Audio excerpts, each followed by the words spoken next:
chickpea curry. Yum.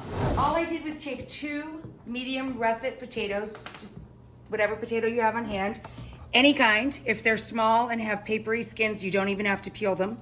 Dice them and cook them over medium-high heat in a little bit of oil and butter, or either, or ghee, whatever you like, okay? A little bit of fat to cover the bottom of the pan, and lightly brown them with salt and pepper. Once they start to brown, I put a lid on it to trap the steam and start the potatoes moving forward, because it's a really quick cooking dish. Next, we're going to add, once the potatoes are brown, some onion and or leek, either or both. Stir that in.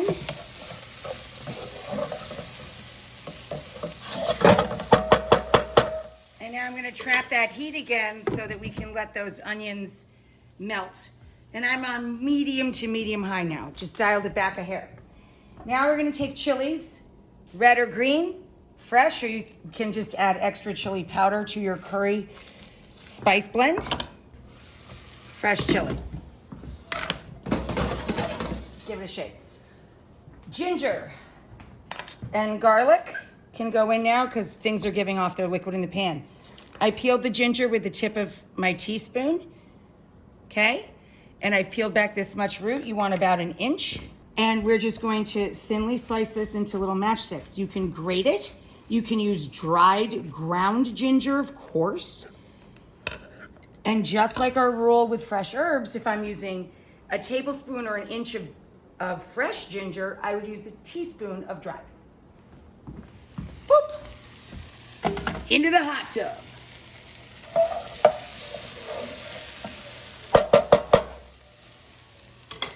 Our chickpeas, of course, can go in.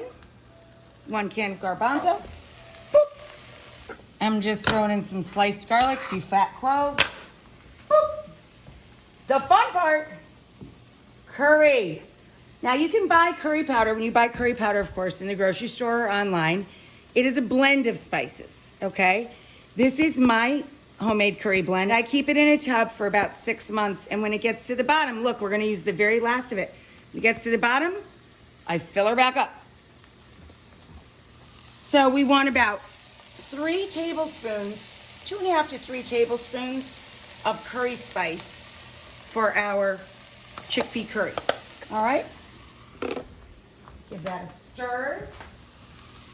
I toast my curry spice before I grind it, but if you're using store-bought and a curry blend, okay, you want to give it a stir before you add liquids so that you're toasting the store-bought and kind of waking it up a little bit. And then we'll throw in our liquid, vegetable or chicken stock or bone broth, or water. You can use water. I like to add stock because it adds another layer of flavor. And we're gonna let that come to a bubble. Okay, it's been like 5 minutes, Jen? About 5 minutes. Yeah, I just took the lid off. It's thickening up beautifully. Here's the big finish for the chickpea curry. The secret ingredient, a little mango chutney. Hot, sweet, mild, whatever you like. If you don't have mango chutney, skip it. This is already delicious. Or you could even stir in a spoonful or 2 of apricot preserve or orange marmalade. Be delicious in there. A little bit of brightness and citrus action going on with some sweetness. So the mango chutney is my mom's trick. She's always stirred it into our curries at the end.